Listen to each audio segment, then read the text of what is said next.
भारत के इतिहास के बारे में कुछ बात करना चाहता हूं। भारत देश में मुसलमान 800 साल राज किया है। इस देश पे 800 साल राज करने के बावजूद आज भी ये मुल्क सेकुलर है। मैं सैल्यूट करता हूं। वो जो राजा थे बहुत ही सेकुलर माइंडेड के लोग थे। वो अगर चाहते थे तो 800 सालों में इसको इस्लामिक कंट्री बना दिया जा सकता। उन्होंने ऐसा नहीं किया। वो हर मजहब के लोगों को लिबर्टी दी, स्वतंत्र दिया। उनको जो उनका तौर तरीका है जीने का, वो जीने के लिए उनको खुली छूट थी। अंग्रेज जो 200 साल भारत देश पे राज किया है, भारत देश से अंग्रेजों को भगाने के लिए उनके खिलाफ अगर किसी ने आवाज उठाया है तो वो शेरे हिंद हजरत टीपू सुल्तान है। वो कोई मामूली आदमी नहीं थे। वो एक राजा थे, एक रियासत के राजा थे। उनके पास सभी सौलभ्य था, उनका पास सब कुछ था। उतना होने के बावजूद उन्होंने जंगे आजादी में 2 बार ब्रिटिशों को हराया और तीसरी बार उन्होंने युद्ध भूमि में, रणरंग में अपना जान निछावर कर दिया देश के लिए। इतना बड़ा देश प्रेमी आपको इतिहास में सिर्फ हजरत टीपू सुल्तान एक ही मिलेंगे। ब्रिटिशों के चापलूसी करने वाले गुलाम लोग जो थे, संघ परिवार आरएसएस के, वो गुलाम लोग ब्रिटिशों के चापलूसी करते थे। ऐसे लोग 6 बार ब्रिटिशों को माफीनामा लिख के दिया कि मुझे माफ करो, मैं आपके तलवे चढ़ता हूं, मुझे छोड़ दो करके माफीनामा लिखने वाला एक गद्दार सावरकर, उसको आज वीर कहा जा रहा है। शर्म आना चाहिए। देश को इतिहास में सबको पता है कि यहाँ पे वीर कौन है और गद्दार कौन है, लेकिन यहाँ पे आज क्या हो रहा है? हजरत टीपू सुल्तान, उन्होंने इस देश के लिए अपनी जान की कुर्बानी दी। हजारों उलमाओं ने फांसी को लगा लिया, अपने गर्दन दे दिए और इस देश के आजादी में लाखों मुसलमान अपना खून दे के शहीद हो गए। आप देख सकते हैं गेट ऑफ इंडिया पे कितने लोगों वो उस टाइम में शहीद हुए, उनका सारा नाम है उधर, वहां पे सबूत है। मैं पूछना चाहता हूं, आरएसएस और संघ परिवार का एक भी आदमी अगर जंग आजादी में था तो उसका नाम वहां पे क्यों नहीं है? क्योंकि वो लोग पहले भी गद्दार थे, आज भी देश के गद्दार हैं। हम देख रहे हैं 100 साल हो गए आरएसएस बनके। 100 साल में वो लोग हिंदू राष्ट्र बनाने की कोशिश कर रहे हैं, लेकिन 800 साल जो राज किए उन लोगों ने इस देश को सेकुलर रखा है। भारत देश में जो हजरत टीपू सुल्तान उन्होंने काम किया है, ये काम और कोई नहीं कर सकता था। बहुत ही बेहतरीन काम उस टाइम में उन्होंने आवाज उठाया तो जंग आजादी का चालू हो गया, सब लोग बाहर आ गए। पहले ब्रिटिशों को डराने वाला एक ही शख्स था, हजरत टीपू सुल्तान साहब। आज वो गद्दार बसनगौड़ा पाटिल अपना कहता है, परसों आया था कुंदगोल में, बहिरंग प्रचार में कह रहा है हजरत टीपू सुल्तान उनको गाली दे रहा है। वो मैं अपने मुंह से नहीं बोल सकता, गाली दे रहा है। तो हमारे सो कॉल्ड कांग्रेस लीडर क्या सो रहे थे? हमारा वोट लेके जीतने वाला प्रसाद अब्बैया कहां छो गया था? क्यों नहीं बात किया? और जो हम लोग कांग्रेस के बारे में 75 साल से हम लोग कांग्रेस को वोट डालते आए, कांग्रेस ने हमको क्या दिया है? कांग्रेस ने सिर्फ हमको गुलामी दी है, भुखमरी दी है। इतने साल होने के बावजूद आज हमारे पास रहने के लिए घर नहीं है, रोजी नहीं है। हमारे पास जो भी सहूलत देना था सरकार से नहीं मिला है। क्यों नहीं मिला है? हम लोग पैसे लेते हैं, वोट का सौदा करते हैं। वोट का सौदा नहीं करना चाहिए।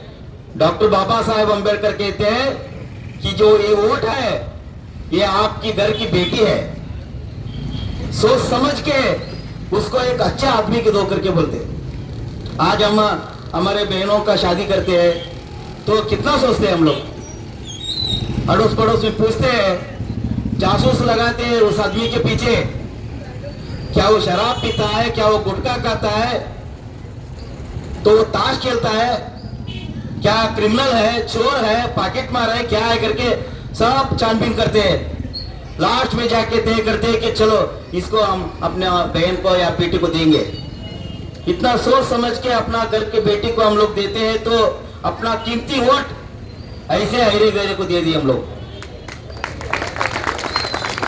ऐसा होके 1992 में केंद्र में कांग्रेस गवर्नमेंट, अभी मैं यहाँ पे भाषण करने के बाद में मैं अगर बंकापुर जा रहा हूँ, आधे घंटे में पुलिस को पता चल जाता है कि विजय गुंट्राल बंकापुर चौक आ रहा है।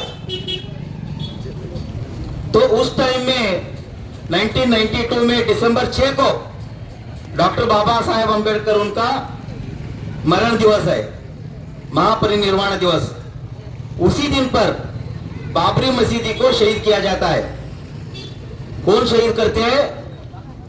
देश भर में रहने वाले भयोत्पादक टेररिस्ट, जिनको तरसेवकर कहा जाता है, वो लोग क्या करते हैं? यूपी में जाके बाबरी मस्जिद को शहीद करते हैं। वो गवर्नमेंट को, सेंट्रल गवर्नमेंट को क्या पता नहीं था? पता था।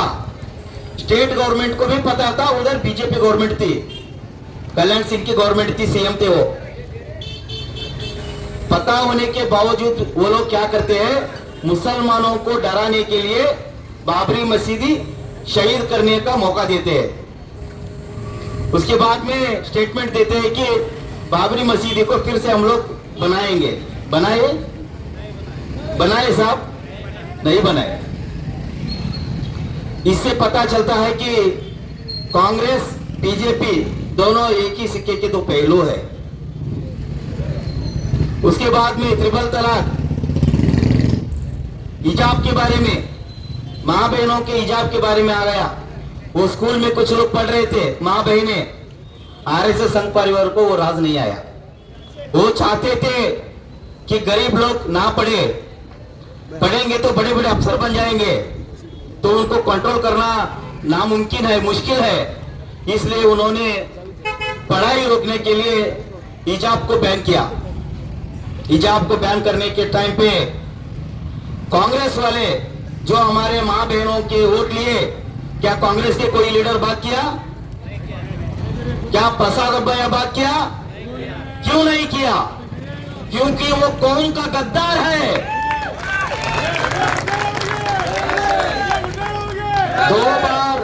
दो बार हमारा वोट लेता है, चुन के आता है, चुन के आने के बाद में हिजाब के बारे में बात नहीं करता है। उसके बाद में धारवाड़ में नुक्कीकेरे हनुमान टेम्पल के पास एक बुजुर्ग आदमी वो कलंगड़ी लगा के बेचते हैं, उनको जाके श्री राम सेना वाले मारते हैं। वहां पे बोलते हैं कि मुसलमान यहाँ पे व्यापार नहीं करना है। उसके बारे में क्या कांग्रेस के लीडर बात किए? नहीं किए।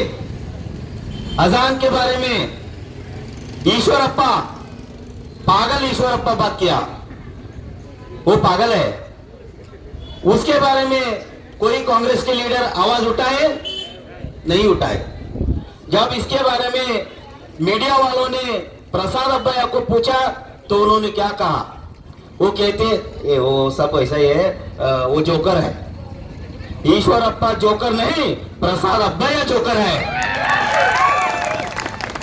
दो बार हमारे वोट लेके चुन के आता है, और जब भी हमारे ऊपर जुल्म होता है तब खामोश बैठता है। तो हमें समझना चाहिए कि वो चुन के आता है कांग्रेस से, और गोद में किसके बैठता है? आरएसएस और संघ परिवार के गोद में बैठता है, उनका बच्चा है वो। आज हमको सोचना चाहिए। बसुराज पाटिल इतना बोलता है मदरसाओं को बंद कर दो, क्या तुम्हारा बाप का राज है? डॉक्टर बाबा साहेब अंबेडकर का संविधान का राज है, संविधान ही चलेगा। यत्ताड़ मुतालिक ईश्वरप्पा, वो मुतालिक कहां है? आजकल दिख नहीं रहा है। 6 महीना हो गया, उसका एक भी स्टेटमेंट नहीं है। कारकड़ में आज पागल होके फिर रहा है। सुना है कि कपड़े भी फट गए उसके। लोगों को जाके बोल रहा है अगर मोदी के नाम से कोई वोट पूछेंगे तो चप्पल लेके मारो। लगता है पैकेज खत्म हो गई उसकी, इसलिए वो भी गुस्से में आके अनाप शनाप बक रहा है। जब हुबली में ईदगाह मैदान की बात आती है, ईदगाह मैदान में गणपति बिठाया जाता है, तब प्रसाद अब्बैया ने क्यों बात नहीं की? ईदगाह मैदान का नाम बदल दिया गया है, तो प्रसाद अब्बैया ने क्यों बात नहीं की? हम पूछते हैं कि जब हमारे धर्म के बारे में, हमारे नबी के शान में अगर कोई गुस्ताखी करता है तो हमारा खून खौलता है भाई। तो हमारे भाई लोग जाके उधर प्रोटेस्ट किए। प्रोटेस्ट करना संविधानबद्ध हक है, प्रोटेस्ट करना चाहिए, ये संविधान बोलता है। वो लोग प्रोटेस्ट करते हैं। प्रोटेस्ट करने के टाइम में श्री राम सेना के कुछ लोग वहां अंदर रहते हैं, पथराव होता है। पथराव होने के बाद में 157 बच्चों को गिरफ्तार करते हैं। गिरफ्तार करने के बाद में आज तक एक भी फोटो नहीं है कि इसी आदमी ने जाके पत्थर फेंका है। ना कोई फोटो, ना कोई वीडियो, ना कोई सीसी कैमरा फुटेज। बिना सबूत के 1 साल हो गए हमारे भाई लोग अंदर है। 4 से 5 बार उनका बिल रिजेक्ट हुआ है। आज सुप्रीम कोर्ट को जाना पड़ेगा। एक काला कोट वकील अंदर जाने के लिए 5 लाख पूछता है। एक बार अंदर जाने के लिए सुप्रीम कोर्ट में 5 लाख देना पड़ेगा। कहां से देंगे हम लोग? जब हादसा होता है तब प्रसाद अब्बैया कहां था? वो चाहते तो आके रोक सकते थे। वो आके कुछ लोगों को बुला के, कमिश्नर को बुला के बात कर सकते थे और बोल सकते थे एक पीस मीटिंग की गई है, हादसा हुआ है, वो आगे आने वाले दिनों में ऐसा नहीं होगा करके बोल दिए तो खत्म हो जाता था। उन्होंने ऐसा नहीं किया।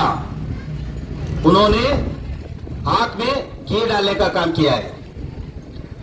2 दिन के बाद जाते हैं, उधर एक पुलिस हवलदार, वो आदमी इनको बात करता है।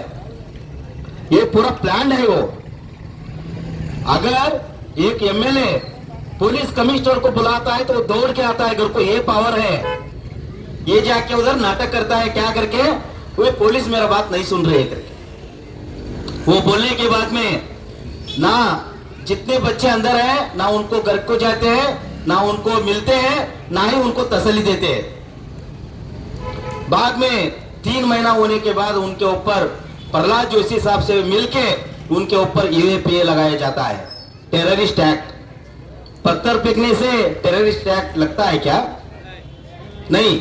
अग्निपथ स्कीम में जो मोदी निकाला था, वो अग्निपथ स्कीम में ट्रेनों के ट्रेनें जला दिए, उनको ऊपर यूएपीए लगाए नहीं। उधर सिस्टम बोलती है, सरकार बोलता है कि वो हमारे बच्चे हैं, उनको कुछ नहीं करना, ट्रेन जलाई दे तो ठीक है। तो यहाँ पे क्यों ऐसा? क्योंकि वो मुसलमान है, मुसलमानों को डरा के रखना चाहते हैं।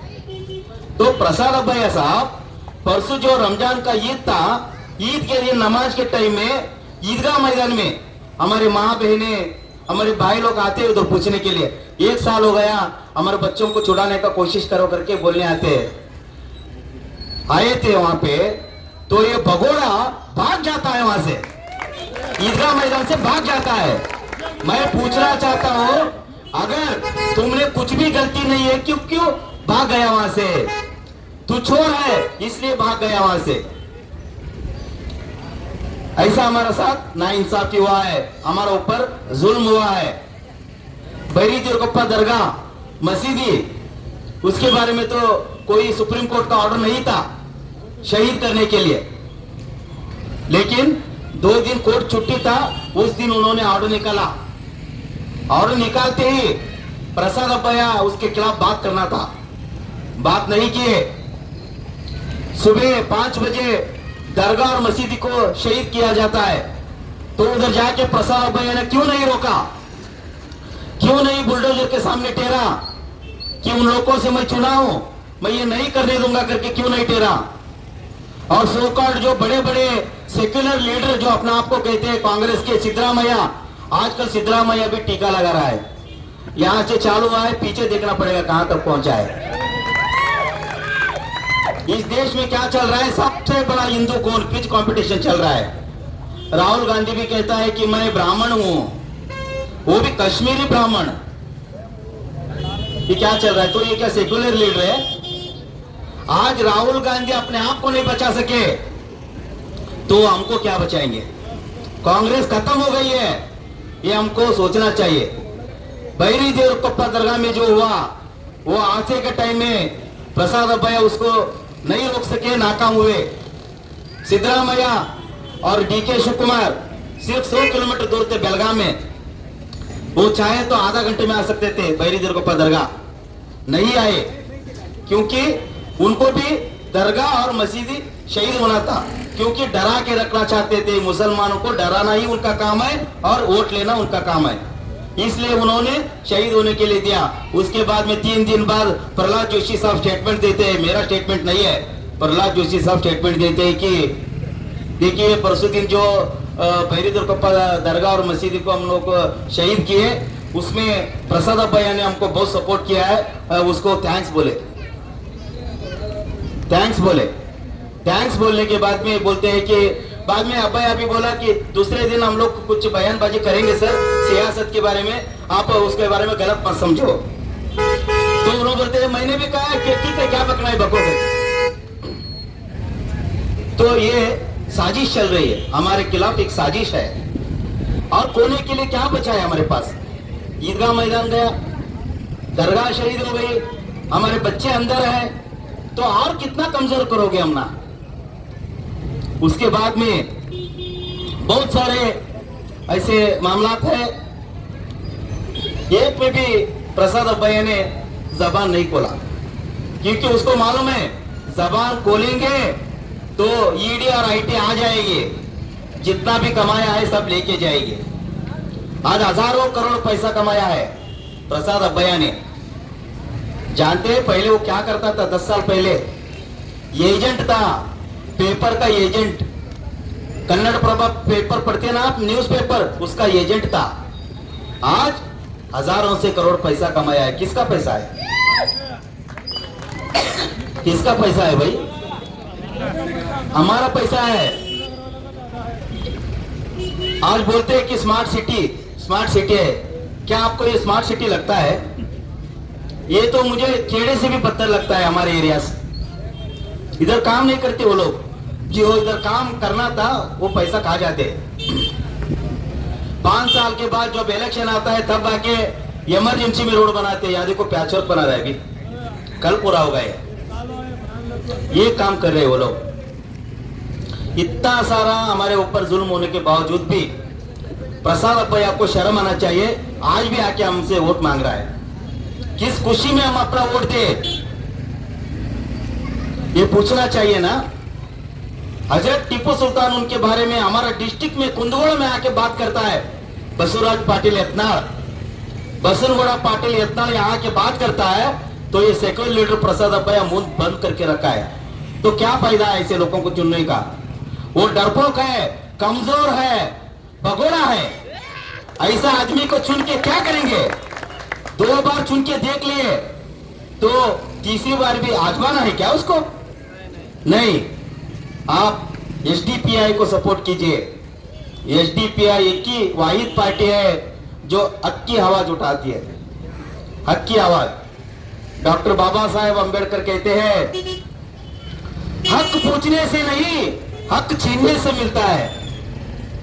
हक को छीनना है।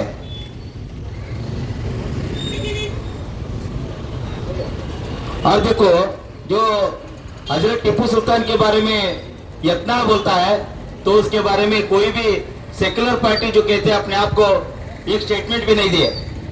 लेकिन हम एसडीपीआई वाले जाके कुंदगोल को जाके कंप्लेंट किए हम लोग पुलिस स्टेशन में और चुनाव आयोग के हम लोगों ने कंप्लेंट दिया है।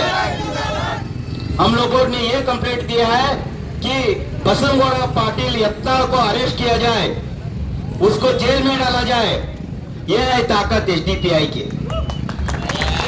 एसडीपीआई किसी से डरते नहीं है, बेबाक काम करती है, हक की बात करती है। इसलिए मैं आप सबसे गुजारिश करता हूं कि आप इस बार एसडीपीआई के साथ दें। एसडीपीआई से मैं यहाँ पे खड़ा हूं। इस बार 8 नंबर सीरियल नंबर है और निशान है ऑटो रिक्शा। ऑटो रिक्शा के निशान पे आप अपना कीमती वोट दीजिए। मैं यहाँ से अगर जीतूंगा तो मैं विधानसभा में आपके बारे में बात करूंगा, आपके हक के लिए लड़ूंगा। अगर मैं हारूंगा तो आपके बीच में रहकर आपका काम करूंगा। इतना बोल के मैं अपना बात खत्म करता हूं। जय भीम, जय टीपू सुल्तान, जय एसडीपीआई।